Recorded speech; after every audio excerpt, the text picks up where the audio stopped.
మొదటిగా మనం పోయిన వారంలో ఒక ఉపమానాన్ని ధ్యానించాం. ఎంతమంది విన్నారండి? హ్మ్. ఓకే. ఏంటి చెప్పండి? గడిచిన వారంలో బోధించబడ్డ ఉపమానం ఏంటి? బండ మీద కంటిన్యూ. బండ మీద కట్టబడిన ఇల్లు. ఇసుక మీద కట్టబడిన ఇల్లు. కదా! అది గడిచిన వారం మనం ధ్యానించుకున్నాం. ఉపమానం అనేటువంటి దాన్ని మనం ఆలోచన చేసినప్పుడు, ఉపమానము అంటే అర్థం ఏంటంటే, ఆత్మ సంబంధమైన విషయాలన్నీ, పరలోక సంబంధమైన విషయాలన్నీ, భూ సంబంధమైన విషయాలతో పోల్చి చెప్పడం ఉపమానం యొక్క ప్రత్యేకత. ఒక మాటలో చెప్పాలంటే కథ. ఒక కథారూపకంగా బోధించటం. కానీ దాంట్లో ఒక సామెత ఉంటుంది, ఒక పోలిక ఉంటుంది, ఒక పాఠం ఉంటుంది ఆ ఉపమానంలో. ఏమండి? ఒక దృష్టాంతం ఉంటుంది, ఒక సత్యాన్ని బోధిస్తున్నాం అందులో. గొప్ప ఆత్మీయ సందేశం అందులో ఉంటుంది. కాబట్టి ఉపమానం అనగానే మనం చెప్పుకునే పిట్టకథ లాంటిదైతే కాదు. యేసుప్రభువారు చెప్పిన ఉపమానాలన్నీ ఆత్మ సంబంధమైన ప్రబోధాలు. ఆత్మ సంబంధమైనటువంటి అంశాలు అవన్నీ కూడా. కనుక ఉపమానాలు గురించి మనం ఆలోచన చేసినప్పుడు చాలా మనకు కృత నిబంధనలో యేసుక్రీస్తు ప్రభువారు 40 ఉపమానాలు బోధించారండి. మీరు మత్తయి, మార్కు, లూకా, యోహాను 4 సువార్తలు మీరు చదివినట్లయితే చక్కగా సవివరంగా మీరు చదివితే 40 ఉపమానాలు మీకు కనబడతాయి. కొన్ని పోలికలతో చెప్తారు ఆయన. కొన్ని సందేశాలని వాళ్ళకి అర్థం కావడానికి ఇట్లా రకరకాలుగా ఒక 40 ఉపమానాలు మనకి అట్లీస్ట్ ఒక 40 పారాబుల్స్ మనకు కనబడతాయి దగ్గర దగ్గర చూస్తే. ఇందులో ధనం గురించి, డబ్బు గురించి 11 ఉపమానాలు యేసుప్రభువు వారు బోధించారు. ఎన్ని? 11 ఉపమానాలు డబ్బు గురించి మాట్లాడారు ఆయన. తర్వాత ప్రార్థన గురించి 3 ఉపమానాలు మాట్లాడారు ఆయన. ప్రార్థన గురించి 3 ఉపమానాలు. అవునా? తెలుసా లేదా మీకు? తెలుసా? అర్ధరాత్రి స్నేహితుడు ఒకడొచ్చి,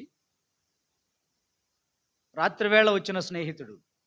లోకస్వార్త 11వ అధ్యాయంలో ఉంటుంది, మీరు చదువుకోండి. 5:13లో 5-13 వరకు. తర్వాత పరిసయ్యుడు సుంకరి ప్రార్థన గురించి ఉంటుంది. తరువాత ఒక విధవరాలు అన్యాయస్తుడైన న్యాయాధిపతి దగ్గరికి వెళ్ళి ఇట్లా 3 ప్రార్థనకు సంబంధించినవి.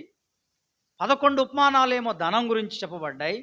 ఇంకా మానవాళి తప్పిన స్థితి, తప్పిపోయిన కుమారుడు, పోగొట్టుకున్న నాణ్యం, తప్పిపోయిన గొర్రె, పొరుగువాడు ఎవరు అన్నప్పుడు ఒక మంచి సమరయుడు ఉపమానం. ఇవన్నీ మనకు కనబడతాయి. అలాగనే పరలోకం ఉందా, నరకం ఉందా, ఈ రెండింటిని చెప్పడానికి ఆయన లాజరు ధనవంతుడు గురించిన విషయం మనకు చెప్తారు. ఇట్లా చాలా ఉపమానాలు మనకు కనబడతాయి. అందుకే నేను కొద్ది కాలం పాటు ఉపమానాల ప్రస్తావన, ఉపమానాల గురించి కొన్ని ముఖ్యమైన ఉపమానాలు, అన్నీ కాదు, కొన్ని ముఖ్యమైనటువంటి ఉపమానాలను తీసుకుని మాట్లాడాలని ఒక ఆలోచన నాకు కలిగింది. పరిశుద్ధాత్మ దేవుడు ఆ ప్రేరణ ఇచ్చాడు. కాబట్టి కొద్ది కాలం మాట్లాడాలని నేను అనుకుంటున్నాను. కనుక మొదటిగా నేను మాట్లాడిన ఉపమానము బండ మీద కట్టబడిన ఇల్లు. యేసుప్రభువారు ఏం చెప్పారు? ఈ నా మాటలు విని వాటి చొప్పున చేసే ప్రతివాడు బండ మీద ఇల్లు కట్టుకుని బుద్ధిమంతుని పోలి ఉండని చెప్పారు ఆయన. కాబట్టి ఆయన మాటలు వినాలి. ఈరోజు ఒక ప్రత్యేకమైన ఉపమానాన్ని మనం తీసుకుందాం. చాలా క్రైస్తవ ప్రపంచంలో ఈ ఉపమానము క్రైస్తవ సమాజానికి తెలియనిదేమి కాదు. చాలామంది బోధిస్తారు ఈ యొక్క ఉపమానాన్ని. అది ఏమిటంటే the parable of the sower, విత్తువాని గూర్చిన ఉపమానం. ఒకసారి చూద్దాం. 13వ అధ్యాయము మత్తయి సువార్త. ఈ ఉపమానాన్ని 3 రాశారు. మత్తయి గారు రాశాడు, మార్కు గారు రాశాడు, లూకా గారు రాశాడు. యోహాన్ గారిని మినహాయిస్తే 3 స్వార్థికులు ఈ ఉపమానాన్ని వారు చెప్పడం జరిగింది. ఓకే, చూద్దాం మనం ఒకసారి ఈ ఉపమానాన్ని గురించి. 13వ అధ్యాయము మొదటి నుంచి. ఆ దినమందు యేసు ఎంట నుండి వెళ్ళి సముద్ర తీరమున కూర్చుండెను. బహుజన సమూహములు తన యొద్ద కూడి వచ్చినందున ఆయన దోణి ఎక్కి కూర్చుండెను. ఆ జనులందరూ ధరిని నిలిచి ఉండగా ఆయన వారిని చూచి చాలా సంగతులను ఉపమాన రీతిగా చెప్పెను. ఎట్లనగా ఇదిగో విత్తువాడు విత్తుటకు బయలు వెళ్ళెను. వాడు విత్తుచుండగా కొన్ని విత్తనాలు త్రోవ పక్కన పడెను. పక్షులు వచ్చి వాటిని మృంగివేశెను. కొన్ని చాలా మన్ను లేని రాతి నేలను పడెను. అక్కడ మన్ను లోతుగా ఉండనందున అవి వెంటనే మొలిచెను గాని సూర్యుడు ఉదయించినప్పుడు అవి మాడి వేరు లేనందున ఎండిపోయాను. కొన్ని ముళ్ళ పొదలలో పడెను. ముళ్ళ పొదలు ఎదిగి వాటిని అణిచివేశాను. కొన్ని మంచి నేలను పడి ఒకటి 100 ఒకటి 60 ఒకటి 30 ఫలించను. చెవులు గలవాడు వినుగాక అని చెప్పాను. యేసుప్రభువారు చెప్పినటువంటి ఉపమానం క్రైస్తవ సమాజంలో చాలా ప్రాధాన్యమైనటువంటి, చాలా ఎక్కువగా మనందరికీ తెలిసిన. ఎంతమంది తెలుసండి ఉపమానం? ఎంతమంది తెలుసు? బైబిల్ చదివిన వాళ్ళకి ఆల్రెడీ చాలామందికి ఉపమానం తెలుసు కదండి. కానీ ఆ ఉపమానంలో ఉన్నటువంటి అంతరార్థాన్ని కూడా మనం గ్రహించాలి. ఆ ఉపమానం యొక్క భావాన్ని కూడా యేసుప్రభువారు చెప్పారు. ఉపమానము చెప్తారైనా దాని భావాన్ని కూడా చెప్తారు. కొన్ని చోట్ల ఉపమానాలు చెప్తారు, కొన్ని భావాలు చెప్పరు. అవి ఆటోమేటిక్గా అర్థమైపోతాయి. వాటి భావం కూడా చెప్పాల్సిన అవసరం ఉండదు, అలా స్పష్టంగానే ఉంటుంది. కనుక ప్రభువైన యేసుక్రీస్తు వారు ఈ ఉపమానాన్ని బోధించినప్పుడు ఎక్కడ చెప్పాడు ఈ ఉపమానం? సముద్ర తీరాన చాలామంది బహుజన సమూహం ఆయన దగ్గరికి వచ్చారు. వచ్చిన సమయంలో ఆయన నోరు తెరచి, కొండ మీద ఉండి నోరు తెరచి మాట్లాడసాగిన అంటాడు.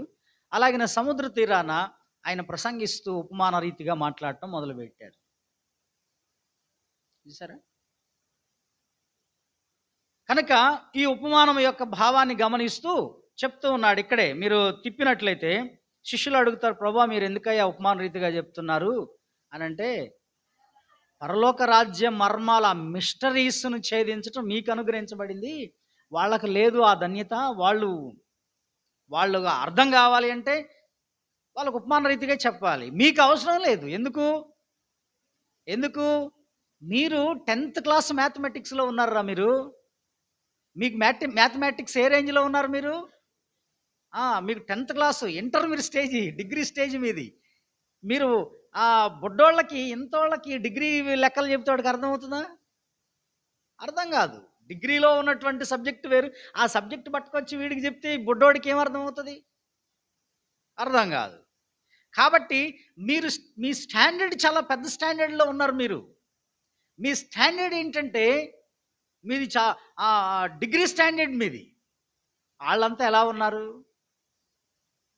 వాళ్ళంతా చిన్నగా ఉన్నారు, ఇప్పుడే వస్తున్నారు. కాబట్టి వాళ్ళకి అర్థం కావడానికి నేను ఉపమాన రీతిగా చెప్తున్నాను. కానీ మీకు పరలోక రాజ్య మర్మాలు తెలుసుకోవడం మీకు ఈజీయే. మీకు ఆ మర్మాలు తెలిసిపోతాయి. మనం భక్తుడైనటువంటి దానియేలు గారిని చూస్తాం కదా. దానియేలు గారిని దేవుడు ఆయనకట మర్మములను, దర్శనములను, కలలను వివరించగలిగేటువంటి జ్ఞానం దేవుడు ఆయనకి ఇచ్చాడు. Praise the lord. అలాగే యోసేపును మనం చూస్తాం. ఆ కలల యొక్క భావాలను చెప్పగలిగేటువంటి, ఆ మిస్టరీలను ఛేదించగలిగే జ్ఞాని యోసేపు గారు. అది అందరికి ఉందా? లేదు, వాళ్ళకి ఆనాడు లేదు. కనుక ఈ జ్ఞానం దేవుని ప్రజలైనటువంటి ఆత్మీయ ఎదుగుదలలో ఉన్నవారికి మిస్టరీస్ అర్థమవుతాయి. బైబిల్ అర్థం కావట్లేదంటే మీకు ఒకటే, ఇంకా నువ్వు నేర్చుకోవాల్సింది చాలా ఉందని అర్థం. బైబిల్ని అర్థం చేసుకోవడానికి ప్రయత్నం చేయాలి. లేకపోతే నీకు ఆ మిస్టరీలు అర్థం కావు. 66 పుస్తకాల్లో ఉన్నటువంటి బైబిల్ గ్రంథము, 66 పుస్తకాల్లో ఒక చోట ఇవ్వడండి ఆన్సరు, ఒక చోటే ఉండదు. అది అక్కడ వెతుక్కోవాలి మనం దాన్ని. అందుకే యెహోవా గ్రంథమును పరిశీలించి చదువుకోండి అంటాడు వాక్యంలో. మరొక చోట ఏమంటాడు? ఇక్కడ కొంత అక్కడ కొంత ఉంటుంది అంటాడు యెషయా గ్రంథంలో. ఇక్కడ కొంచెము అక్కడ కొంచెము అలా ఉంటుంది. ఒక చోట ఆన్సర్ ఇవ్వబడదు. ఎందుకంటే పుస్తకం అంతా, బైబిల్ అంతా రాసింది ఒకటే టైంలో రాసింది కాదు. ఎప్పుడు రాసిందండి? 1600 సంవత్సరాల కాలంలో 40 మంది ప్రవక్తలు ఒక్కొక్క ప్రాంతానికి, ఒక్కొక్క ప్రదేశానికి చెందిన వాళ్ళు, ఆయా గ్రామాలకు చెందిన వాళ్ళు. వాళ్ళలో చదువుకున్న వాళ్ళు ఉన్నారు, వాళ్ళల్లో రాజులు ఉన్నారు, వాళ్ళల్లో అధికారులు ఉన్నారు, వాళ్ళల్లో పామరులు ఉన్నారు, వాళ్ళల్లో గొర్రెల కాపర్లు ఉన్నారు, వాళ్ళల్లో పశువుల కాపర్లు ఉన్నారు, మేడికాయలు ఏరుకునే వాళ్ళు ఉన్నారు, వ్యవసాయదారులు ఉన్నారు, ఇలాంటి జాలర్లు ఉన్నారు, చేపలు పట్టుకునే జాలర్లు ఉన్నారు, గొప్ప విద్వాంసులు ఉన్నారు, ఫిలాసఫర్స్ ఉన్నారు. కాబట్టి బైబిల్ అంతటినీ ఒక విధంగా చెప్పాలంటే ఒక పజిల్ లాంటిది, ఒక పజిల్. దాన్ని చాలా జాగ్రత్త కోడ్ చేసుకోవాల్సిందే మనం. కనుక దేవుని వాక్యాన్ని మనం చక్కగా చదువుకుంటూ వెళ్ళడం అనేది ఇందాక చెప్పాడు కుమారుడు చక్కగా. కాబట్టి దాన్ని మనం అర్థం చేసుకోవడంలో ఉంది. అందుకే యేసుప్రభువు వారు ఉపమానం చెప్పారు. ఏంటి ఉపమానం? ఇదిగో విత్తువాడు విత్తుటకు బయలు వెళ్ళాడు. కొన్ని విత్తనాలు అలా విత్తుతుంటే, విత్తటం ఎలా విత్తేవాళ్ళు పూర్వం విత్తే విధానం ఏంటంటే, యూదయ దేశంలో వాళ్ళు పొలాన్ని అలా దున్నేసి అలా ఉంచిన పొలంలో కొన్ని విత్తనాలు, బస్తాడు విత్తనాలు గాడిద మీద పెట్టుకుని పొలంలోకి వెళ్ళి ఒక సంచిని తగిలించుకుని అందులో ఆ ధాన్యం చల్లాల్సిన విత్తనాలన్నీ ఆ సంచిలో నింపుకుని ఆ బ్యాగులో ఇలా గుప్పెడు తీసుకుని ఇలా చల్లుకుంటూ పోతాడు. ఇది పూర్వకాలపు పద్ధతి. ప్రస్తుతం ఉన్న పద్ధతి ఏంటి? మీరు ఎప్పుడైనా పత్తి విత్తనాలు పెట్టడానికి ఎవరైనా పోయారా మీలో? లేదండి బాబు, మేము అందరం చదువుకున్న వాళ్ళం. పోని చూసారా? పొలాలను మంచిగా దున్ని సాళ్ళు చేసి కొందరు స్త్రీలు వెళ్ళి విత్తనాలు ప్రత్యేకించి లైన్గా పెట్టుకుంటూ పోతారు. అందుకోసం మనకి ఆ సాళ్ళన్నీ క్రమబద్ధంగా కనపడతాయి, లైన్గా కనపడతాయి. అంటే చాలా నీట్గా పత్తి పొలాలు మీరు చూస్తాయి. అలాగనే మిరప పొలాలను చూస్తే చాలా నీట్గా లైన్గా కనపడుతుంటాయి. ఈ సాళ్ళు దున్నిన సాళ్లల్లో ఇది విధానం. ఇది ఒక వ్యవసాయంలో ఇది. కానీ వాళ్ళు ఆనాటి యూదులు వాళ్ళు ఏం చేసేవాళ్ళంటే పొలాలను దున్నేసి వాళ్ళు ఏం చేస్తారంటే విత్తనాలు పట్టుకుని గుప్పిలతో విసురుతారన్నమాట. విసిరినప్పుడు కొన్ని విత్తనాలు ఎక్కడ పడతాయో 4 రకాలుగా అవి పడవచ్చు. త్రోవ పక్కన పడతాయి, కొన్ని ముళ్ళ పొదల్లో పడతాయి, కొన్ని రాతి నేలను పడతాయి, కొన్ని మంచి నేలను పడతాయి. 4 నేలలు ఇక్కడ మనం చూస్తున్న 4 రకాలైనటువంటి విత్తనం ఒకటే, కానీ 4 రకాలైనటువంటి నేలలు మనకు కనబడుతున్నాయి. విత్తేవాడు మనిషి కుమారుడు లేదా సేవకుడు. ఆనాడు విత్తినవాడు ప్రభువైన యేసుక్రీస్తు వారే. తర్వాతి కాలంలో ఆ పాత్ర తీసుకునే విత్తనాలు విత్తే బాధ్యత ఎవరికి వచ్చింది? మనకు వచ్చింది, సేవకులకు వచ్చింది. మనం అందరం విత్తుతున్నాం. విత్తనము విత్తేవాడు మనిషి కుమారుడు అక్కడ రాసి ఉంటుంది, మీరు చూసారా? రాసింది అక్కడ. విత్తేవాడు మనిషి కుమారుడు అంటే యేసుక్రీస్తు ప్రభువారే లేదా దైవజనుడు. ఫలము లోకము. మంచి విత్తనాలు దేవుని వాక్యము. విత్తనము దేవుని వాక్యము. విత్తనము దేవుని వాక్యం. విత్తనము దేవుని వాక్యాన్ని ఒక విత్తనముగా, ఒక సీడ్గా పోల్చాడు. ఒక విత్తనంగా పోల్చబడింది ఇక్కడ. నేల మానవ హృదయం. విత్తేవాడు ఒక ఆయన ఉన్నాడు, వ్యవసాయదారుడు. ఆయన దేవుడు ప్రభువైన యేసుక్రీస్తు వారు, ఆయన బిడ్డలు, ఆయన శిష్యులు, మనమంతా విత్తుచున్నాము, సేవకుడు. విత్తనము దేవుని వాక్యము. నేల మానవ హృదయం. పొలానికి సంకేతంగా చూస్తే 4 రకాలైనటువంటి నేలలు మనకు కనబడుతున్నాయి. ఉన్నారా ఇక్కడే? ఉన్నారమ్మా? ఉన్నారా? ఈరోజు అదే మనం చాలా జాగ్రత్తగా గమనించాలి, బాగా అర్థం చేసుకోవడానికి ప్రయత్నం చేయండి. దేవుని వాక్యం ఎలాంటిదంటే చాలా శక్తివంతమైనది. మానవ హృదయాలని జీవింపజేసే శక్తివంతమైనది. మానవ హృదయాలను కట్టే శక్తివంతమైనది. మానవ హృదయాలని పరిశుద్ధపరిచే శక్తివంతమైనది. మానవ హృదయాన్ని దిద్దే శక్తివంతమైనది. దిద్దే అంత శక్తి దానికి ఉంది. ఒకసారి చూస్తే యాకోబు రాసిన పత్రికలో పౌలు గారు అంటాడు, ఏమంటాడంటే యాకోబు గారు రాస్తాడు. యాకోబు తన పత్రికలో, యాకోబు రాసిన పత్రిక 1వ అధ్యాయము 21వ వచనం. అందుచేత సమస్త కల్మషమును విర్రవీగుచున్న దుష్టత్వమును మాని లోపల నాటబడి మీ ఆత్మలను రక్షించుటకు శక్తిగల వాక్యమును సాత్వికముతో అంగీకరించుడి. వాక్యానికి ఏముంది? రక్షించుటకు శక్తి ఉంది. ఈ వాక్యానికి మానవ ఆత్మను బాగు చేయగల శక్తి వాక్యానికి ఉంది. కాబట్టి వాక్యము శక్తివంతమైనది. అందుకే దాన్ని విత్తనముగా పోల్చడం జరిగింది. ఆ వాక్యం అనే విత్తనం మన హృదయంలో లేదా ఒక దైవజనుడు చెప్తూ ఉన్నప్పుడు ప్రతి సంఘంలో, ప్రతి చర్చిలో, ప్రతి సభలో, వాక్యం అనే దాన్ని, వాక్యం అనేది ఒకటే. విత్తేవాడు కరెక్ట్గా దాన్ని విత్తకపోతే అంటే ఏంటి దాని అర్థం? సత్యవాక్యాన్ని తీసుకుని చల్లటం సేవకుడు పని. సేవకుడు ఇక్కడ నిమిత్త మాత్రుడు జస్ట్ అంతే.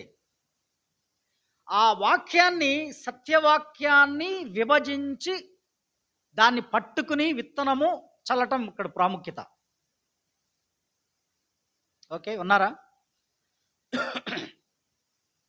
వాక్యాన్ని విత్తుతూ ఉన్నాడు. వాక్యములో శక్తి ఉంది. ఆ విత్తనాలు విత్తుతూ ఉన్నప్పుడు సంఘంలో ఇంతమంది మనుషులు ఉంటారు, రకరకాల మనుషులు ఉంటారు, రకరకాల హృదయాలు ఉంటాయి, రకరకాల మనస్తత్వాలతో వస్తారు, రకరకాల జీవితాలతో ఉంటారు. కొందరు రక్షించబడి ఉంటారు, కొందరు రక్షించబడి ఉండరు. కొందరు ఇప్పుడు నుంచే వస్తున్నారు సంఘానికి, ఎప్పటి నుంచో వస్తున్న వాళ్ళు కొంతమంది, బై బర్త్ ఉన్న వాళ్ళు ఉంటారు, మధ్యలో వచ్చిన వాళ్ళు, రకరకాల మనుషులు. దేవుని వాక్యము వారికి అందించబడుతుంది. అందించబడ్డప్పుడు వాళ్ళు తీసుకునే ఆ రిసీవింగ్ని బట్టే ఉంటుంది. ఇక్కడ మొదటి పాయింట్, మొదటి ఎవరండి? త్రోవ పక్కన పడిన వారు. త్రోవ పక్కన విత్తబడిన వారు. అదేంటి త్రోవ పక్కన ఏంటి? కొన్నిసార్లు మీరు పొలాలకి విత్తనాలు వేస్తారు కదా, పొలం వేస్తారు కదండి. ఒక సైడు, ఒకవైపు ఏటో ఒక దారి ఉంటుంది. నడుస్తూ ఉంటారు. అదేమైపోయింది? మనుషులు తొక్కిడి వల్ల, పశువులు తొక్కిడి వల్ల ఏమైంది? గట్టిపడింది. గట్టి నేల, గట్టి పడిపోయింది. అలాంటి గట్టి నేల మీద విత్తనం చల్లితే మొలకెత్తుతుందా? మొలకెత్తదు కదా. పొలమే అది కూడా, పొలంలో భాగమే అది. కానీ ఆయా పనుల కోసం అటు ఇటు నడిచాము.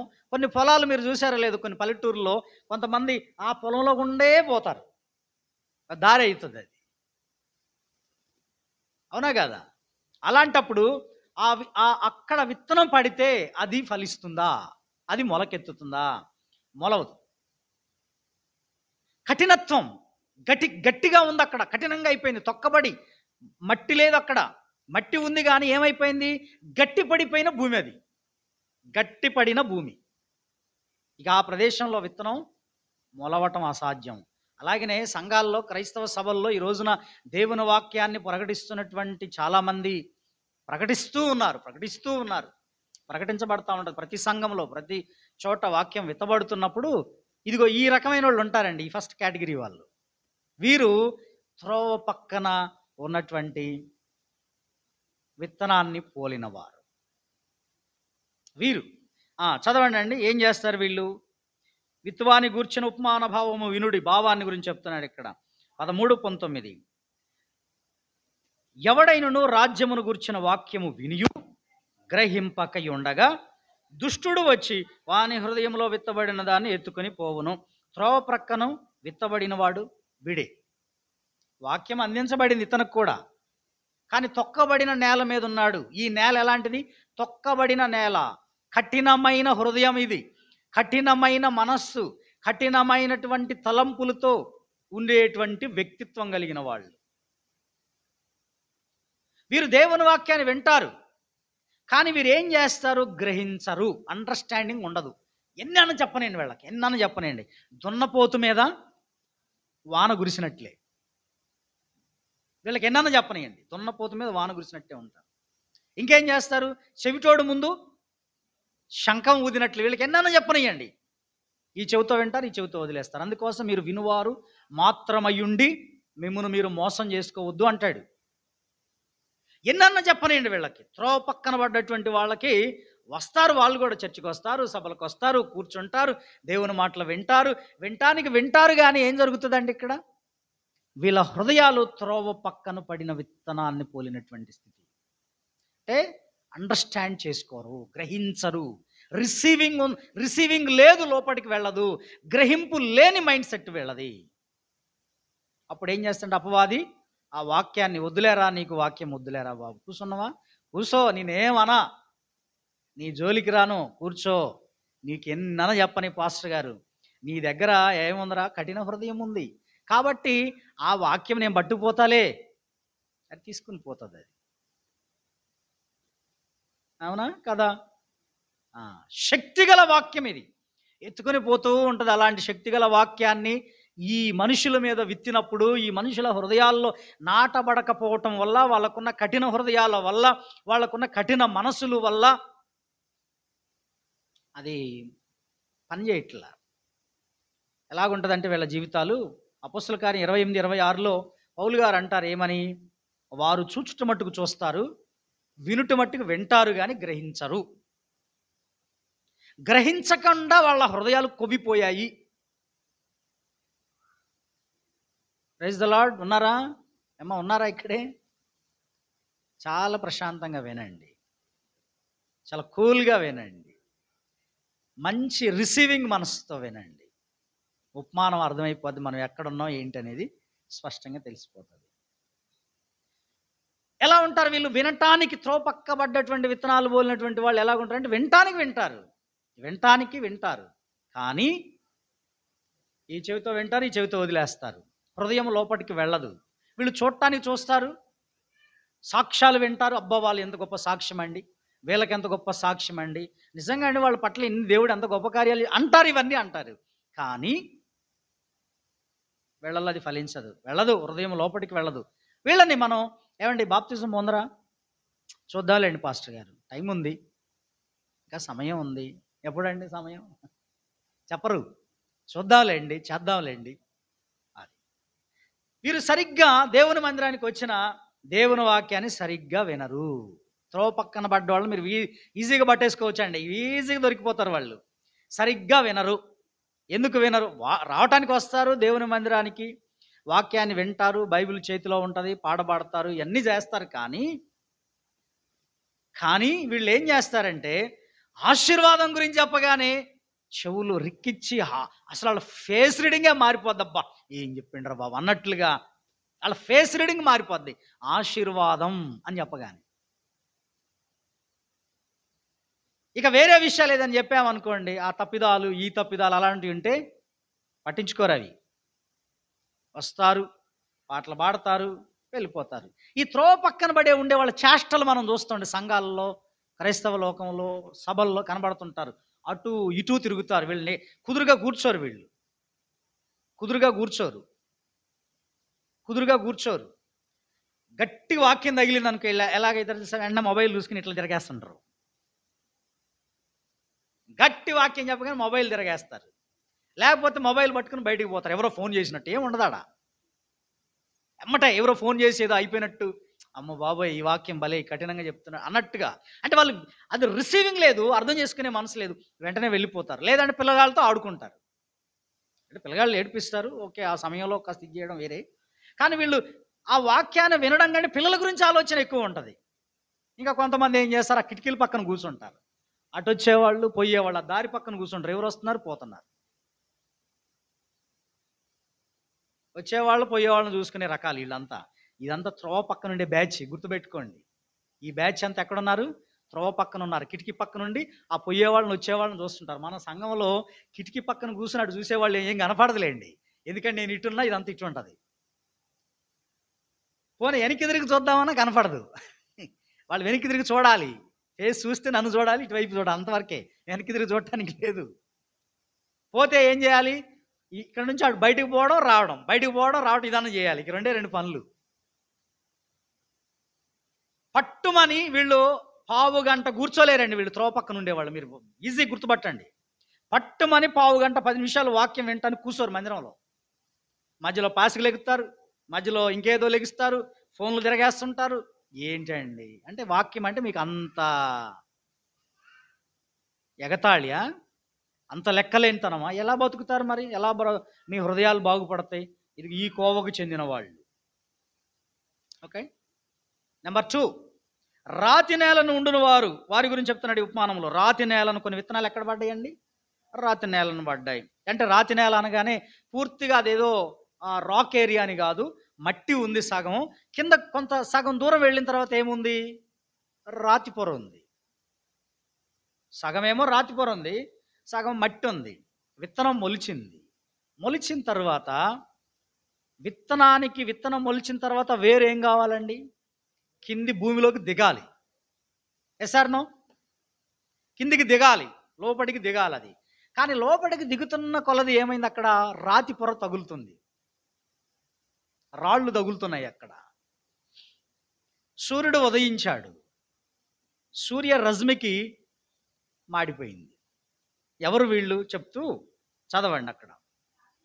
రాతి నేలను విత్తబడిన వాడు వాక్యము విని వెంటనే, ఇలా ఏం చేస్తారంట వీళ్ళు, వాక్యము విని వెంటనే సంతోషముతో దాన్ని అంగీకరిస్తాడు. వెంటనే వీడు అల్ప సంతోష అండి. వీళ్ళు ఎలాంటి వాళ్ళు? అల్ప సంతోషులు వీళ్ళు.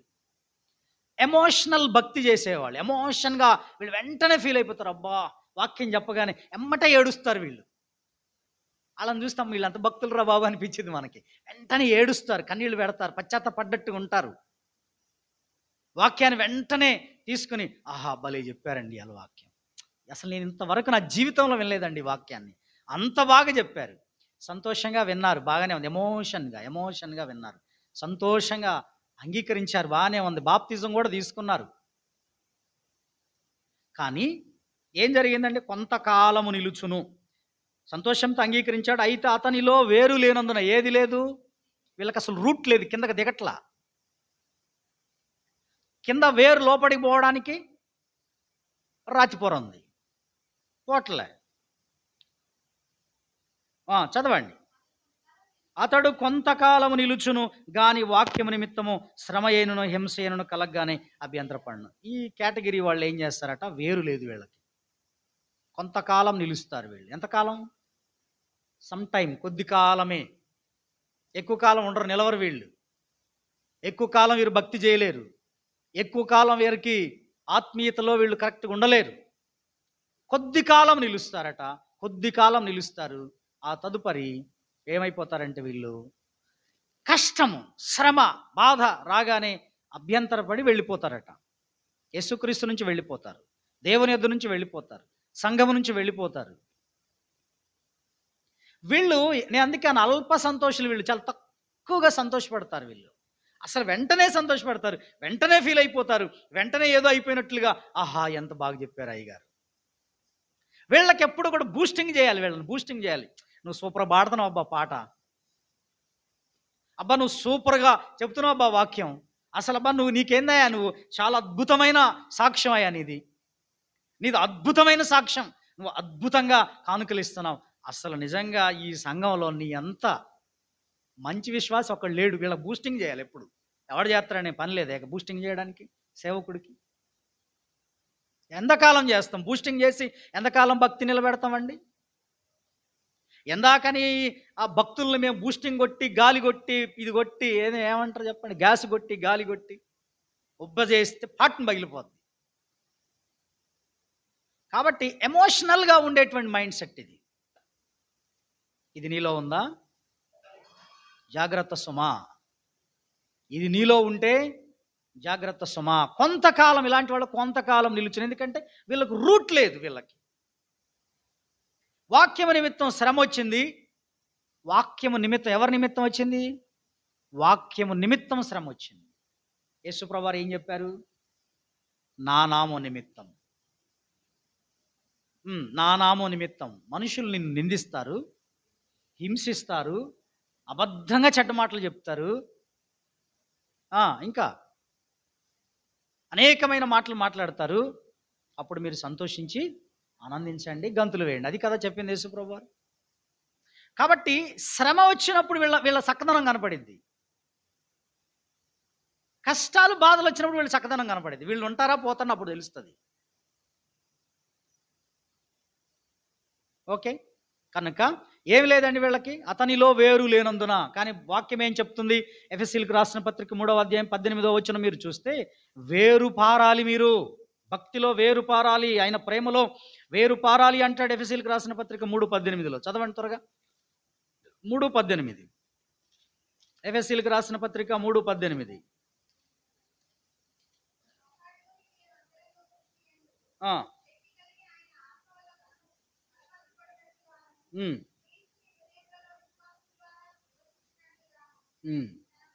తన మహిమైశ్వర్యము చొప్పున మీకు దయచేయవలననియు మీరు దేవుని సంపూర్ణత యందు పూర్ణులగునట్లుగా ప్రేమ యందు వేరుపారి స్థిరపడి. ఎక్కడా? ప్రేమలో వేరు పారాలి. వేరు పారాలట. ఒక వృక్షానికి, ఒక చెట్టుకి వేరు పారితేనే ఆ చెట్టు బలంగా ఉంటుంది. అంతేనా? వేరు స్ప్రెడ్ అవ్వలేదు అంటే అది పెద్ద గాలి దుమ్ములకి అనేక చెట్లు, వృక్షాలు ఈ రోజున పడిపోతున్నాయా? పడిపోతున్నాయి. ఆ వృక్షాలన్నీ కూలిపోవడానికి మొన్న మనం న్యూస్ కూడా చూసామండి. మన తుఫాన్లు అయిపోయిన తర్వాత ఆ మరుసటి రోజు, మనకు తుఫాన్ వచ్చిన మరుసటి రోజు ఏమో ఈ ములుగు జిల్లా ప్రాంతంలో అడవుల్లో భయంకరమైనటువంటి టోర్నడో వచ్చి 50,000 వృక్షాలను పెకలించేసిందట. న్యూస్ చూసారో లేదో మీరు? ఆ అడవిలో ఉన్న చెట్లన్నీ కూడా అసలు ఎవడో కొట్టేసినట్టు ఇట్లా లేపి పక్కన పడుకోబెట్టినట్టుగా ఉన్నాయి అవన్నీ. అంతటి భయంకరమైనటువంటి గాలి వచ్చింది. కాబట్టి వేరులు పారితే, వేరు పారటం, ప్రేమ యందు వేరు పారాలి. అలాగే మరొక చోట అంటాడు కొలస్సీ 2:7లో కూడా, కొలస్సీ పత్రిక 2వ అధ్యాయం 7వ వచనంలో, కొలస్సీ పత్రిక 2:7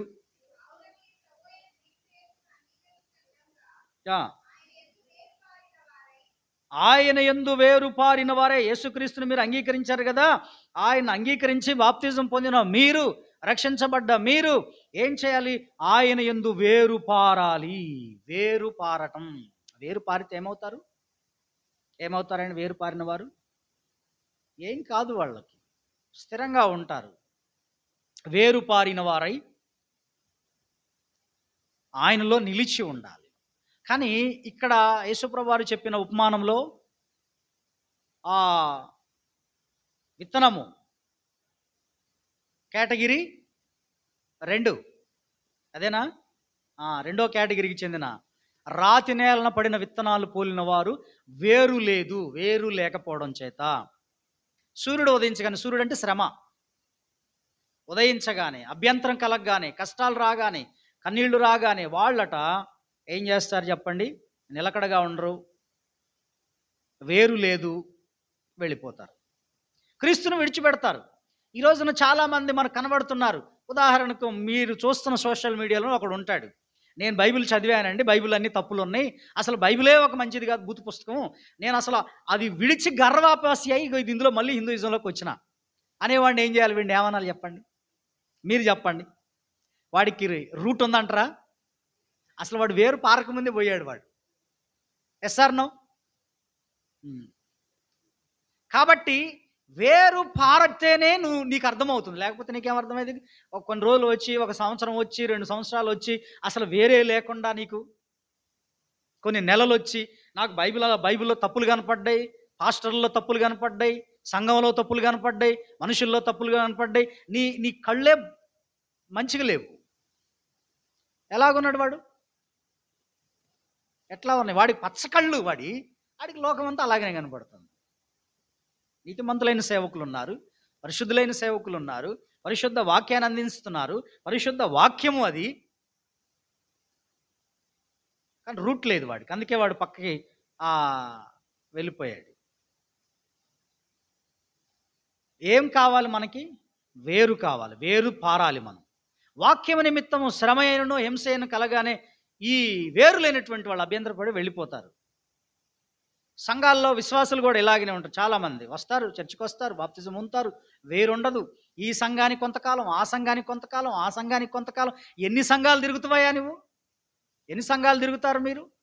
అప్పుడు మీకు వేరు ఎక్కడ ఉంటుంది? అసలు మీ రూట్ ఏది? నువ్వు ఎక్కడ స్థిరంగా ఉంటావు? స్థిరంగా ఎక్కడ భక్తి నేర్చుకుంటావు? స్థిరంగా నువ్వు ఏ రకమైన ఆత్మీయంగా ఎదుగుతావు? రేపు పరలోకంలోకి వెళ్ళిన తర్వాత ఎవరు నీ రెస్పాన్సిబిలిటీ? నీ ఆత్మకి ఎవరు చెప్పాలి లెక్క? మన ఆత్మలకి ఒకళ్ళు రెస్పాన్సిబిలిటీ తీసుకోవాలి కదా. ఇందాక చెప్పినట్లు కుమారుడు చెప్పాడు, ఇదిగో 10,000 మంది ఉపదేశకులు ఉండొచ్చు, కానీ మిమ్మల్ని నడిపించేటువంటి ఒక ఆత్మీయ నాయకుడు ఉండాలి, మీ ఆత్మల గురించి లెక్క చెప్పేవాడు ఒకడు ఉండాలని చెప్పాడు కదా ఇందాక. కాబట్టి మనం ఈ రూట్ లేకుండా, వేరు లేని విధంగా అటుపోయి ఇటుపోయి, ఆ సంఘానికి పోయి ఈ సంఘానికి పోయి, కొన్నాళ్ళేమో డిజిటల్ సంఘానికి పోయి, ఇంకొన్నాళ్ళేమో డిజిటల్ సంఘాలు, ఇక ఏమి లేనియండి మన డిజిటల్ లేవు, మనకి సంగీతాలు లేని సంఘానికి పోయి ఇలాంటివన్నీ చేస్తే వీళ్ళని ఏమనాలి చెప్పండి? ఏమనాలి వీళ్ళని? వీళ్ళు రాతి నేలన పడిన విత్తనాలను పోలిన వాళ్ళు. వీళ్ళకి ఎన్ని ఉంటాయో తెలుసు, అభ్యంతరాలండి, వీళ్ళకి అన్ని అభ్యంతరాలే. మా కులపోళ్ళు ఆ సంఘంలో లేరండి, అందుకే నేను పోవట్లే. ఏంట్రా బాబు రావట్లేదని మా కులపోళ్ళు లేరు. ఏందిరా బాబు అంటే నాకు ఆ సంఘం నచ్చలే. ఏందిరా బాబు చర్చికి రావట్లేదంటే పాస్టర్ గారు వాక్యం అదొక టైప్‌లో చెప్తున్నాడండి. ఏమైంది పాస్టర్ గారికి ఏమైంది? పాస్టర్ గారు మంచోడు కాదండి. ఏమైంది? విశ్వాసులు నన్ను చూసి నవ్వారు. ఆళ్ళు నవ్వితే ఈయనకేమైందో? ఆళ్ళు నన్ను గురించి పలకరియట్లేదండి వాళ్ళు. పలకరియకపోతే నీకేమైంది? నీ పని నువ్వు చేసుకోవచ్చి. చాలా నన్ను హర్ట్ చేశాడండి అయ్యగారు. హర్ట్ చేయడం ఏంది? అట్లేయడం ఏంది? దోసలేయడం ఏంటి?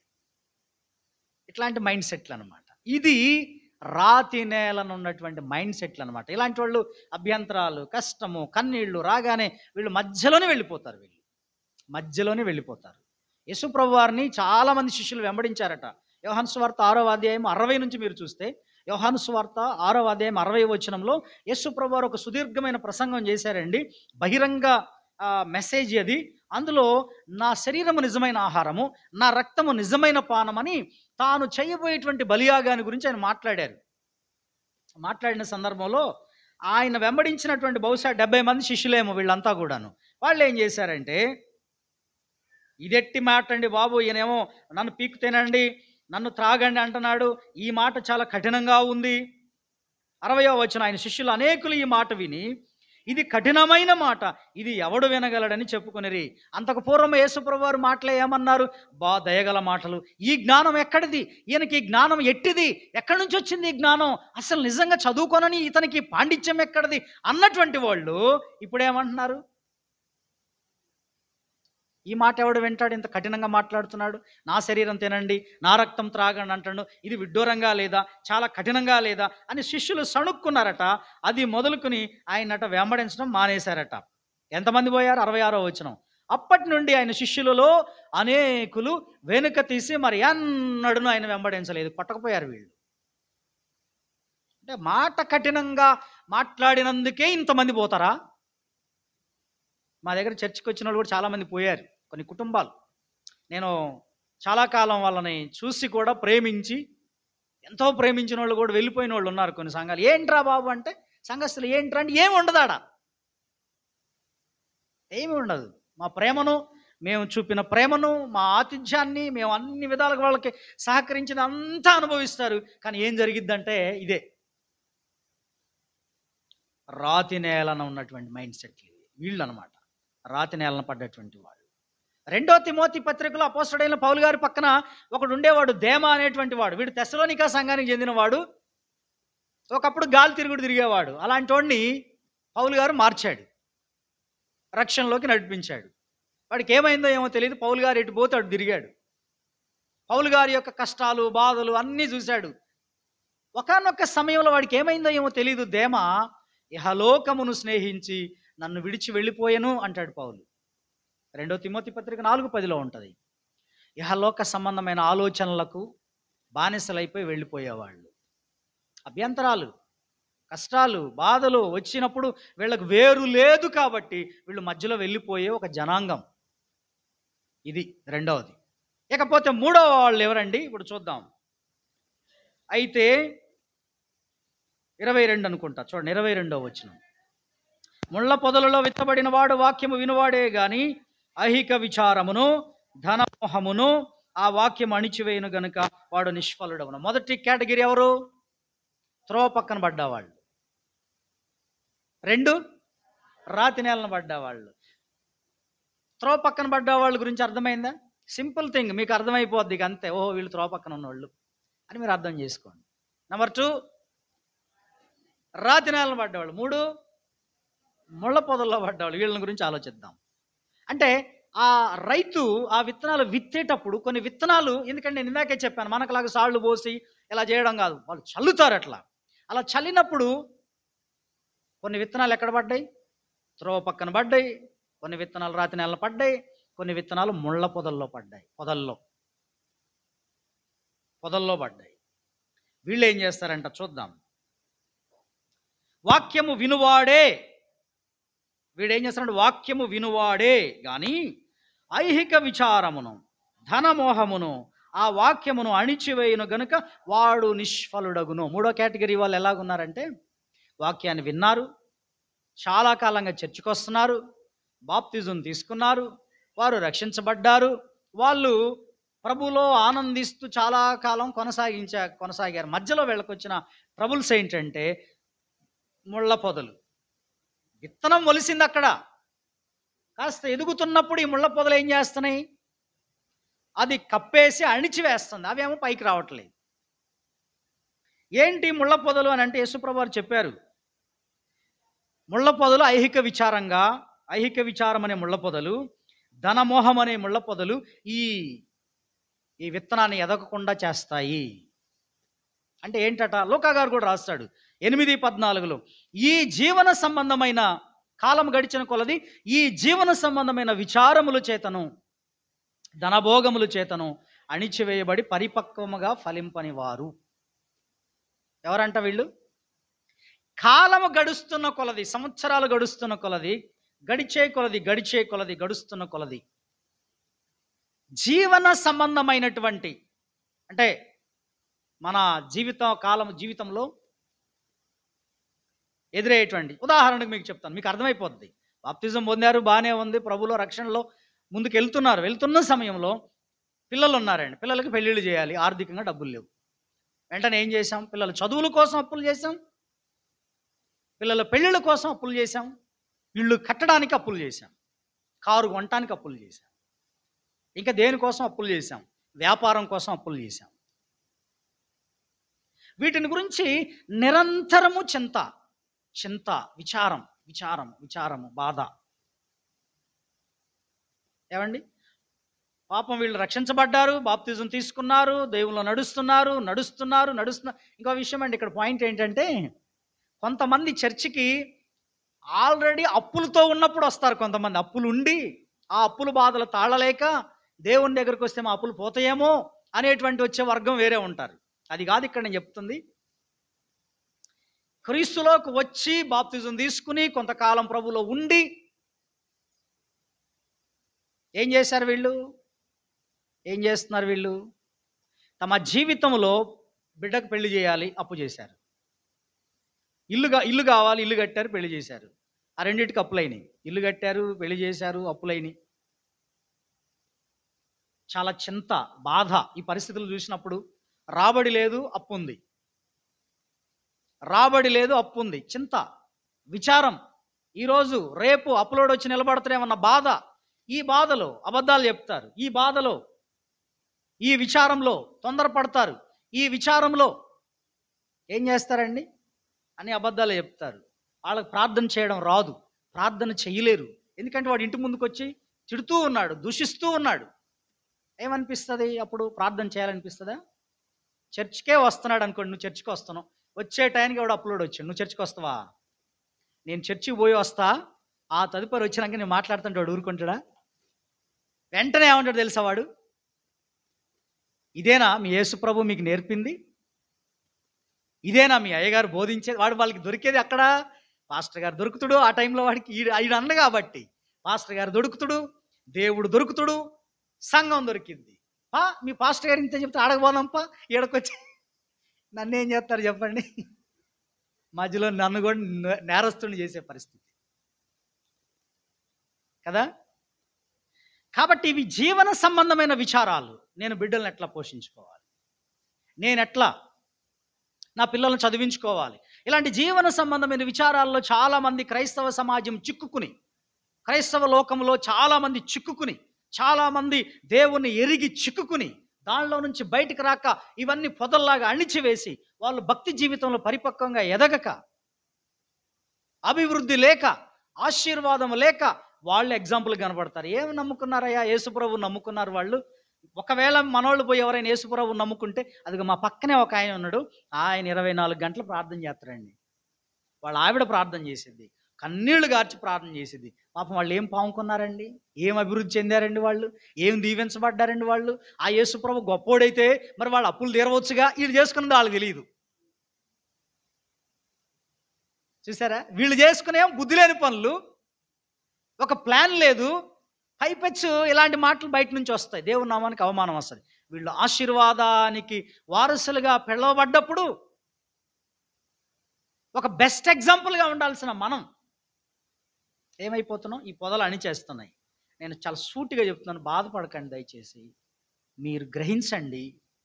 ఇలాంటి మైండ్ సెట్లు ఉంటే ఇప్పటికైనా ఏమోనయ్య గారు అంత నిండా మునిగిన ఇంకేం చేసేది ఏం లేదు అని అంటే, ఇప్పుడైనా మంచి విశ్వాసంతో దేవుడా నా హస్తం నీకు ఇస్తున్నానయ్యా, నన్ను లేపయ్యా, నీ కొరకు బతుకుతానని చెప్పండి. లేపుతాడు ఆయన. మరికొందరు ఎలాగుంటారంటే ఈ అప్పుల సమస్యలు ఇవే జీవన సంబంధమైన విచారాలు ఇవే. కొందరేమో ధనాన్ని ప్రేమించి, డబ్బు ₹1,00,000 ఉంది, ఇంకో 1,00,000 కావాలి, ఇంకొక 1,00,000 కావాలి, ఇంకొక వ్యాపారం చేస్తే అసలు ఉన్నది పోగొట్టుకుంటారు. అపేక్షతో ఏదో వ్యాపారాలు చేయడం, ఏవో ఊహాలోకాల్లో తేలిపోవడం, ఆశతో అపేక్షతో వీళ్ళకి వచ్చే కళలు అట్లాగనే ఉంటాయి.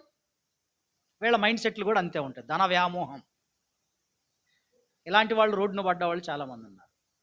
దేవుడిచ్చిన అవకాశాలను సద్వినియోగం చేసుకోవడం చేతగాక, ఇంకా కొంతమంది లగ్జరీగా, వాడికి కారు ఉంది కాబట్టి నాకు కారు ఉంది, అందుకోసం అప్పు చేస్తావా నీవు? నేను ఒకటే చెప్తున్నాను సంఘస్థులారా, దయచేసి మీకు రాబడి ఉంటే అప్పు చేసుకోండి, మాట పడకుండా తీర్చుకోండి, లేకపోతే అప్పుల జోలికి పోబాకండి.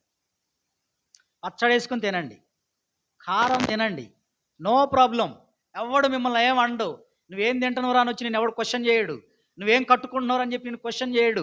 నీవు నీ ఆత్మీయ జీవితం, దేవునికి మహిమకరంగా ఉండాల్సిన జీవితం, ఇవి పొదల్లాగా వచ్చేసి నేను అణిచేస్తుంటే దేవునికి అవమానం రావట్లేదా? నీవే ఒక బెస్ట్ ఎగ్జాంపుల్గా ఉండాల్సి ఉండగా క్రైస్తవ సమాజం, దేవుని బిడ్డలు అసలు మనమే చెప్పుకున్నామండి, అయ్యగారు మా కొరకు ప్రార్థన చేయరా, నాకు 10 లక్షల అప్పులు ఉన్నాయి, నా కొరకు ప్రార్థన చేయరా, 4 లక్షల అప్పులు ఉన్నాయి, తీర్చుకోలేకపోతున్నాం. ఒక్కోసారి అనిపిస్తుంది నాకు, అయ్యో దేవా ఏంటి వీళ్ళ పరిస్థితి అని బాధ అనిపిస్తుంది. కానీ ఏం చేయలేం కదా. చెప్పండి, నాకేమన్నా ఒక 40 లక్షలు వస్తున్నాయా, నెల 2-3 లక్షలు వస్తున్నాయి, ఫోన్లే పాపం ఒక 10,000 ఇద్దాం, వీళ్ళకి ఒక ₹1,00,000 ఇచ్చి వీళ్ళని ఆదుకుందామంటే అది లేదు. పోనీ ఎంతకాలం ఆదుకుంటాం మనం? సేవకులు ఎంతకాలం ఆదుకుంటారు? ఏమండి చెప్పండి, నీ అప్పులన్నీ తీర్చుకుంటూ కూర్చుంటాం మేము? కాదు కదా. నీకు జస్ట్ మిమ్మల్ని దేవునిలో ఆత్మీయ ఎదుగుదలలో తీసుకుని పోతాం. ఏదో ఆపద ఇబ్బంది అన్నప్పుడు కొంతవరకు మేము సర్వైవ్ చేయడానికి ఏదన్నా మా దేవుని ప్రేమను చేయగలుగుతాం. కానీ అంతం మాత్రం చేయలేము. ఇక్కడ ఏముంది చెప్పండి? ముళ్ళ పొదలు. ఇది జాగ్రత్తగా మీరు గమనించండి. నీ హృదయం ఎలాగుందా? ఇప్పటికైనా మళ్ళీ ఏదైనా వ్యాపారాలు చేయాలా మైండ్ సెట్లు ఉంటే, ఆ వ్యాపారంలో ఇంకేదో చేయాలి, ఇంకేదో అయిపోద్ది అన్న దేవుని నడిపింపు లేకుండా నీవు వ్యాపారాల కోసం అప్పులు చేస్తే మాత్రం దుష్ట దూతల్లాగా, సైతాన్ దూతలాగా అప్పులలో వచ్చి ఇంటి ముందు నిలబడతారు. వాడు ఎవడో తెలుసా? అప్పులో ఇంటి ముందు వచ్చి నిలబడ్డాడంటే వాడు ఎవడనుకున్నారు?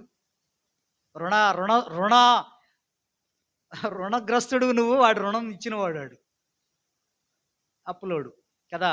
అప్పిచ్చినవాడు తీసుకున్నవాడు, అప్పిచ్చినవాడికి దాసుడు. నువ్వు సర్వెంట్ అయిపోయావు, బానిసవైపోయావు. వాడొచ్చి తువను ఉమ్మేసినా తప్పదు, వాడొచ్చి దూషించినా తల నోరు మూసుకుని ఇట్లా అనాల్సిందే, తల నేలకేయాల్సిందే. ఏదన్నా అన్నా మాట్లాడడానికి అవకాశం ఉండదు. నీకు అంత రోషం ఉంటే ఇచ్చేయి. నీకు అంత కోపం ఉంటే, అంత టెక్ ఉంటే తీర్చవాయా, నా డబ్బులు నాకు ఇచ్చి మాట్లాడు అంటాడు. అంతే కదా అండి జరిగేది అయ్యే నేటి ప్రపంచంలో. అందుకే సంఘమా, మా యొద్దకు వస్తున్న సంఘ బిడ్డలారా, మీకు ఒక్కటే నేను చేతులెత్తి చెప్పేది ఏంటంటే, అప్పులు చేసి తిప్పలు పడకండి. లేకపోయినా పస్తుపడుకోండి, దేవుని వైపు చూడండి. నా జీవితంలో నేను తినటానికి నేను ఎప్పుడు అప్పు చేయలేదండి. నా 27 సంవత్సరాల సేవా జీవితంలో నేను ఎన్నడూ తినటానికి అప్పు చేయలే, బట్టల కోసం అప్పు చేయలే. పస్తులు పడుకున్నాం, దేవుడిస్తే కట్టుకున్నాం, దేవుడిస్తే తిన్నాం, లేకపోతే పస్తులు పడుకున్నాం. ఒక అనుభవాన్ని దేవుడు ఆయన మీద ఆనుకోవడం నేర్పించాడు. ఎటు నుంచి రాబడి లేదు, ప్రభువే. పడుకున్నాము, పస్తులు పడుకున్నాము, ఉన్నప్పుడు తిన్నాము, లేనప్పుడు పడుకున్నాము, ఉన్నప్పుడు కట్టుకున్నాము, లేనప్పుడు ఆ చిరిగిపోయినవి ధరించి బయటికి వెళ్ళామని దేవుని పరిచర్య చేస్తూ వెళ్ళాము. కానీ ఈ రోజునండి విశ్వాసులు మనమే చెప్పుకుంటే బయట వాళ్ళకి అవసరం లేదు, బయట వాళ్ళ గురించి అక్కర్లేదు. కానీ మన వాళ్ళకే ఎలాంటి స్థితిలోకి వెళ్ళిపోయిన లగ్జరీ లైఫ్కి బాగా అలవాటు పడిపోయారండి వీళ్ళు. అది చాలా కష్టం. దేవుడు నిన్ను ఆశీర్వాదమునకు వారసుడిగా నియమించినటువంటి ఆ ఆశీర్వాదాన్ని దాన్ని ధనభోగాల వైపు తీసుకుని పోతావా? కట్టుకో, మంచి బట్ట కట్టుకో, మంచి తిండి తిను, నో ప్రాబ్లం. దాన్ని తప్పంటలా నేను. నీ పిల్లలు మంచిగా పెంచుకో, తప్పంటలేదు. మంచి పొజిషన్లో వాళ్ళని తెచ్చుకో, తప్పులేదు. నీ నీ స్తోమత ఎంతో ఒకసారి ఆలోచన చేసుకో. ఒక ప్లాన్ నీకు ఉండాలి. ప్లాన్తో నువ్వు చేసుకుంటే నీకు ఈ సమస్య ఉండదు. వీళ్ళు పరిపక్వంగా ఫలించరు. నంబర్ 4 లాస్ట్ అండి, చివరిగా ఇది చెప్పి నేను ముగిస్తాను. పెద్దగా ఎక్కువగా చెప్పాల్సిన అవసరం ఏమి ఉండదు, ఇది మనందరికీ తెలిసింది. మంచి నేలను విత్తబడిన వాడు వాక్యము విని గ్రహించువాడు, గ్రహిస్తాడు, అండర్స్టాండ్ చేసుకుంటాడు. అట్టివారు సఫలులై ఒకడు 100 అంతలుగాను, ఒకడు 60 అంతలుగాను, ఒకడు 30 అంతలుగాను. 3 స్టెప్లుగా కనబడుతుంది: 30 అంతలు, 60 అంతలు, 100 అంతలు. 100%, 60%, 30%. కానీ ఫలిస్తారు. 30 అంతలుగా ఫలించవచ్చు, 60 అంతలుగా ఫలించవచ్చు, 100% ఫలించవచ్చు, లేదా 100% ఫలించవచ్చు, లేదా 60% ఫలించవచ్చు, లేదా 30% ఫలించవచ్చు. కానీ కంపల్సరిగా ఫలిస్తారు వీళ్ళు. కారణం, మంచి నేలను విత్తబడిన వారు. సంఘానికి వచ్చే దేవుని బిడ్డలారా, మీరంతా ఫలించే విత్తనాల్లాగా మీ హృదయాల్లో దేవుని వాక్యము, మీ జీవితాలు ఫలభరితంగా ఉండాలి. ఇది దేవుడు కోరిక అండి, ఇది దేవుడు ఆశ. మీరు దరిద్రులుగా ఉండడం కూడా ఆయన చిత్తం కాదు. మీరు పనికిరాని వాళ్ళలాగా నిష్ఫలుగా ఉండటం కూడా ఆయన చిత్తం కాదు. ఫలించాలి. ఇస్సాకు ఆ దేశమందున్నవాడై ఆ సంవత్సరము విత్తనం వేసి 100 అంతలు ఫలం పొందాడు. ఎక్కడ? ఇస్సాకు గారు, అబ్రహాం గారు కుమారుడైన ఇస్సాకు గారు గెరారు ప్రాంతంలో కరువు కాలంలో అభివృద్ధి చెందిన ఒక మంచి వ్యక్తి. ఈ రోజున మనం కూడా, నీ హృదయం ఎలా ఉందో అలా ఒకసారి ఆలోచన చేసుకో. ఈ 4 నేలలు నిన్ను సూచిస్తున్నాయి, మనల్ని సూచిస్తున్నాయి, మన హృదయాలను సూచిస్తున్నాయి. త్రోవ పక్కన పడ్డటువంటి వాళ్ళలాగా ఉన్నామా? అంటే వాక్యాన్ని వినేసి గ్రహించకుండా నువ్వు ఉంటే ఎత్తుకుపోతుంది. దేవుని మందిరానికి వస్తే నువ్వు గుర్తుపెట్టుకో, దేవుని వాక్యాన్నే విను. వస్తే అటు ఇటు తిరగడం. ఈ మధ్యకాలంలో మన దగ్గరికి పోయిన సంవత్సరం అనుకుంటాను, పోయిన యానివర్సరీకి దైవజనులు వచ్చారు. దేవుని వాక్యం చక్కగా వాక్యాన్ని అందిస్తూ ఉంటే బయట మీటింగ్ పెడుతున్నారు 3-4 మనోళ్ళే. ఆయన పాప వాక్యం చెప్పాడు అయ్యగారు, దైవజనుడు. ఏమని? ఆ రోజు శృంగారం అనే దేవాలయం దగ్గర కుంటి భిక్షకుడు కూర్చున్నట్టుగా కొంతమంది ఆ బయట కూర్చుంటారని చెప్పాడు. ఏం అవసరం ఏముంది బయట కూర్చుని? బయట మీటింగ్లు పెట్టడం ఎందుకు? లోపటే కూర్చోండి, దేవుని ఆలయంలో కూర్చోండి, మన ఆవరణలో కూర్చోండి, బయట వద్దు. పాపం అది ఆ సహోదరుడు, ఆ పిల్లోడు వాడు ఏడిపిస్తేనే ఆయన ఒక్కడే కూర్చుంటాడు. మరి ఆయన చూసి వీళ్ళు ఫాలో అవుతున్నారో ఏమో నాకు తెలియదు. వాడు ఎక్కడ డిస్టర్బెన్స్గా ఉంటాడో, మిగిలిన వాళ్ళ వాక్యం విననివ్వడో అని వాడు ఆ బెన్నుని గురించి, ఆ సహోదరుడు రమేష్ గారు పాపం ఆయన బయట కూర్చుంటాడు తప్ప వీడి వల్ల ఇతరులకి డిస్టర్బెన్స్ కలగకూడదు. నన్ను ఎట్లాగ వీడు వినయట్లేదు వాక్యం, మిగిలిన వాళ్ళని కూడా వాక్యం విననీయకుండా ఎందుకు చేయాలి అన్న ఉద్దేశంతో పాపం ఆయన బయట కూర్చుంటాడు. ఆయన ఊరకనే కూర్చుంటున్నాడు. పోయి పాపం ఆయన ఎంతో ఆశ ఉంటుంది ఆయనకి వినాలని, అని వాడు డిస్టర్బెన్స్ చేస్తాడేమో, వాడి గురించే పాపం ఆయన. మనోళ్ళు పోయి ఆడ కూర్చొని మీటింగ్లు పెడతా ఉంటారు. ఇది కరెక్ట్ కాదు. ఇదే త్రోవ పక్కన పడ్డ మైండ్ సెట్లు అనమాట. ఆ రోజున ఆయన చెప్పింది నాకు అదే బాధ అనిపించింది. నేను ఒక్కోసారి ఇక్కడి నుంచి బయటకు వెళ్తేనే ఆయన నా మీద సీరియస్గా, ఏం తమ్ముడు నువ్వు వాక్యం కూర్చుని వినట్లేదు, మీరు బయట కట్టి తిరుగుతున్నారేంటి? మా బ్రదరే నన్ను తిడతాడు. ఎందుకో ఇది మానిటరింగ్ చేసుకున్నా వీళ్ళందరినీ కరెక్ట్గా ఏం జరుగుతుందో, బయట పరిస్థితి ఏంటో చూద్దాం. నేను బయటికి 1-2 సార్లు వెళ్తేనే మా అన్నయ్య గారు నన్ను అరిశాడు. నన్ను, ఏంటి చిన్న అట్లా తిరుగుతున్నావేంటి నువ్వు కూడా? నాకు చాలా బాధ వేసింది. ఎందుకంటే మరి తిరగకూడదు, కూర్చోవాలి అంతే. అంటే దేవుని వాక్యము. ఇంకా నెక్స్ట్ ఇంకో దైవజనుడు పిలుస్తున్నాం. ఆయన అయితే ఇక బెత్తం పట్టుకుని కూర్చున్నట్టు సిట్ రైట్ అట్లా ఉండాలన్నమాట, ప్రెజెంట్ ఇప్పుడు కూర్చున్నట్టుగానే. అంటే మనోళ్ళందరూ అలాగనే ఉంటారు. మధ్య మధ్యలో ఈ త్రోవ పక్కన పడ్డోళ్ళు ఉంటారనమాట. ఇది వద్దు. వాక్యం విన్నారా? వాక్యాన్ని వినండి, అది మన జీవితాలను కడుతుంది. నెంబర్ 2, రాతి నేలను ఉండేవాళ్ళు. వీళ్ళు వేరు లేదు, కొద్ది కాలమే ఉంటారు. జస్ట్ కొంతకాలం వస్తారు, మానేస్తారు. ఎందుకు మానేశారు చెప్పరు మనకి, ఎందుకంటే వేరు లేదు. వీళ్ళు ఇంకోసారి ఎక్కడ కనపడతారు? ఇంకో సంఘంలో కనపడతారు. ఇంకెక్కడో ఉంటారు వీళ్ళు, పోయి అక్కడ పాటలు పాడతారు, అక్కడ చెప్తారు, అన్నీ ఉంటాయి అన్నమాట. సంవత్సరాలుగా వస్తున్న మనల్ని మాత్రం పట్టించుకోరు. నెంబర్ 3, ముళ్ళ పొదల్లో పడిన వాళ్ళు. వీళ్ళ మైండ్ సెట్ ఏంటండి? వీళ్ళు ఎలా ఉన్నారు? ఎలా ఉన్నారు? అనవసరమైన అప్పులు చేసుకొని, ధన వ్యామోహంతో, ధన వ్యామోహంతో, లగ్జరీ లైఫ్ భోగాల కోసం అనవసరమైనటువంటి అప్పుల్లో చిక్కుకుపోయి, ఆ విచారాలతో నిండిపోయి వీళ్ళు ఎదగనటువంటి స్థితిలో ఉండే మూడవ తరగతి వాళ్ళు, నాలుగో తరగతి వాళ్ళు వీళ్ళండి ఫలిస్తారు. ప్రభు కోసం వీళ్ళు ఫలించేవారిగా మన సంఘం అలా ఉండాలని దేవుడు ఆకాంక్షిస్తున్నాడు. Praise the lord. మరి ఈ రోజున ఈ 4 నేలల ఉపమానం, రేపు మళ్ళీ వచ్చే వారం మరొక ఉపమానం తీసుకుందాం. ఈ ఉపమానాల్లో ఉన్నటువంటి సత్యాన్ని మీరు గ్రహించండి. ఉపమానాల ద్వారా ఇంకా నేర్చుకోవడం అనేక సందేశాలు ఇందులో ఉన్నాయి, అనేకమైన మాటలు ఇందులో ఉన్నాయి. అవి మన హృదయాలను సరిదిద్దుకోవడానికి వాడుకుందాం. దేవుడి మాటలు దీవించును గాక. ఆమేన్. ప్రార్థన చేసుకుందాం. అందరూ కూడా ఓకే, లేచి ఒకసారి నిలబడుకుని, లైవా అది మామూలు వీడియో? ఓకే ఓకే, లేచి నిలబడి కానుకలు వాడుకుందాం.